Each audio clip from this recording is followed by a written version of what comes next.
तुलसीदास का जन्म सोरों गांव में हुआ था। उनके पिता का नाम आत्माराम दुबे और माता का नाम हुलसी था।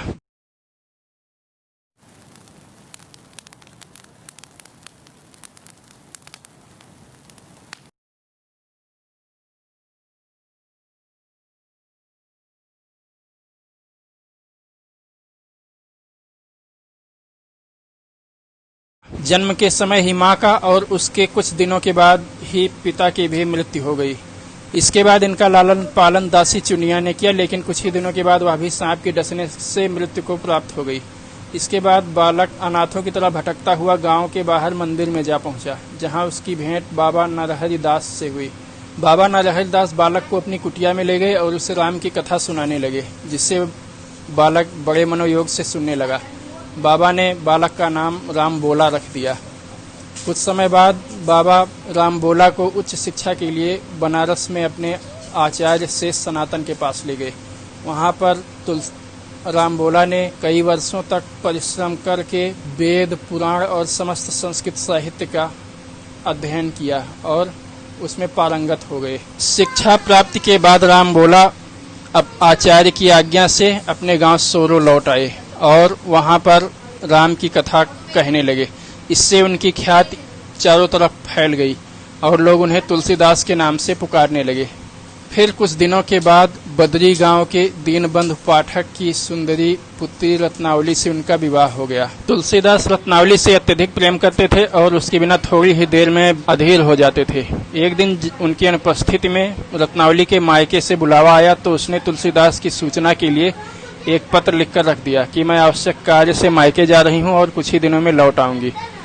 जब तुलसीदास वापस घर आए तो रत्नावली को ना पाकर बेचैन हो उठे। इधर उधर खोजने पर उन्हें पत्र दिखाई दिया।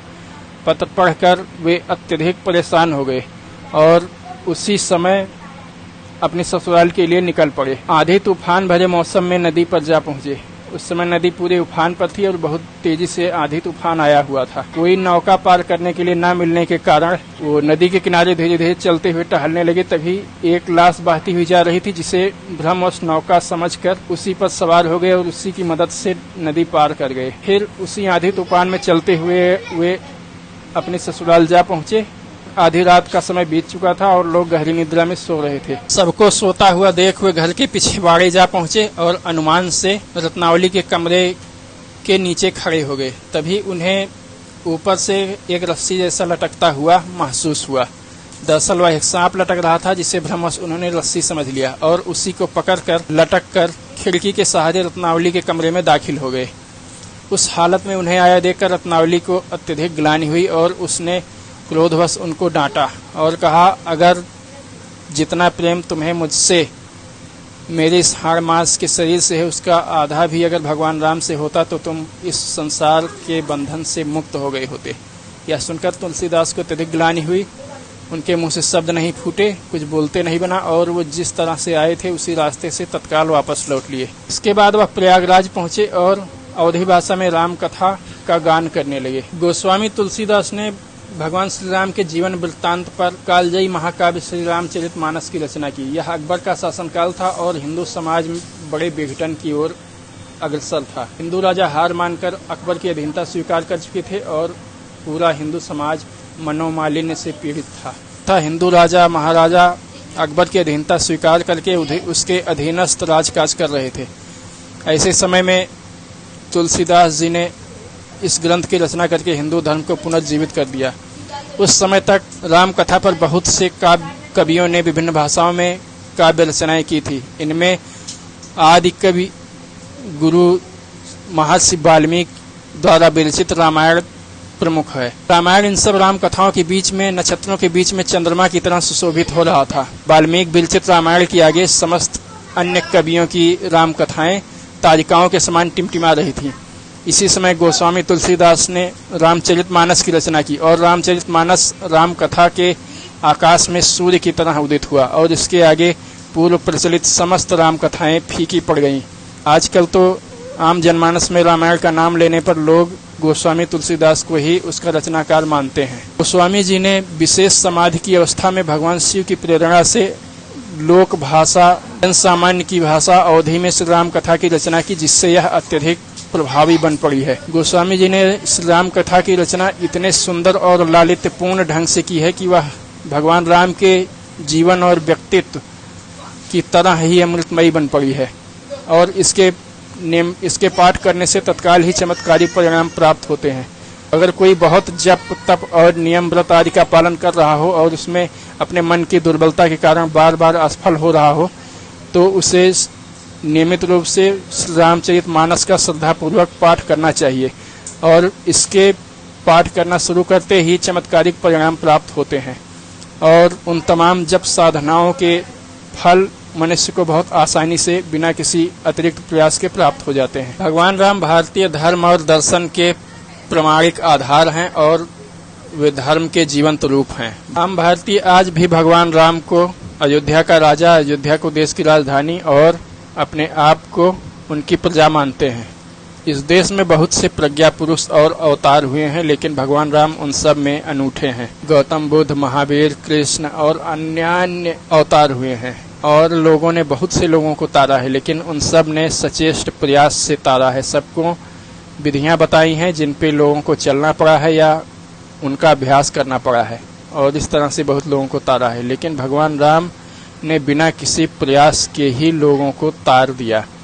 जिन्होंने उनसे दुश्मनी की वह तर गया, जो उनसे मित्रता किया जिसने उनसे मैत्री की वह तर गया, जो उनके साथ चला उठा बैठा बोला वह तर गया। उन्होंने मित्र शत्रु पास दूर सभी के लोगों को तार दिया। जिन्होंने उनको देखा वो तर गया। यहाँ तारने का मतलब शरीर का त्याग कर देना नहीं होता है, बल्कि ऐसे व्यक्ति सांसारिक बंधनों से मुक्त होकर और इस संसार में अपनी समस्त शक्तियों और क्षमताओं का भरपूर उपयोग करते हुए जीवन का आनंद लेते हुए जीवन यापन करते हैं। ऐसे लोगों को तर जाना कहते हैं। भगवान राम ने इस तरह से बहुत से लोगों को तारा। आज भी लोग भगवान राम के नाम के सहारे ही भवसागर के बंधनों को काट रहे हैं और राम भक्त हनुमान जी ने तो यहाँ तक सिद्ध कर दिया कि भगवान श्री राम का नाम उनके स्वयं भगवान श्री राम से ही बड़ा है। एक बार ऐसा हुआ कि भगवान श्री राम के गुरु महर्षि वशिष्ठ किसी से नाराज हो गए और उन्होंने क्रुद्ध होकर भगवान राम को आदेश दिया कि इस व्यक्ति को दंड दो, इसने मेरा अपमान किया है और इसका अंत कर दो। भगवान राम गुरु की आज्ञा का पालन करने के लिए तैयार हो गए। वह व्यक्ति भयभीत हो उठा कि जब भगवान राम ही मुझसे कुपित हैं तो अब मैं कैसे बचूंगा और मैं कहाँ जाऊँ। तभी उसकी मुलाकात महर्षि नारद से हुई। नारद ने उसे सुझाया कि अगर हनुमान जी तुम्हारी रक्षा का वचन दें तो तुम बच सकते हो। उसने कहा लेकिन हनुमान जी ऐसा क्यों करेंगे। तब महर्षि नारद ने कहा कि तुम अगर हनुमान जी की माता अंजना से रक्षा का वचन ले लो तब हनुमान जी तुम्हारी रक्षा करेंगे। वह तत्काल भागकर हनुमान जी की माता अंजना के पास गया और उनके चरणों में गिरकर शरणागत हो गया। उन्होंने उसे अभयदान देते हुए उसकी रक्षा का वचन दिया और हनुमान जी को बुलाकर कहा कि यह मेरा शरणागत है, इसकी रक्षा करो। हनुमान जी ने वैसा करने का वचन दिया। फिर जब हनुमान जी को पता चला कि उसे गुरु वशिष्ठ का अपमान करने के कारण स्वयं भगवान श्री राम ही दंड देना चाहते हैं, तब भी वे विचलित नहीं हुए और उसको लेकर अयोध्या नदी के किनारे जा पहुँचे।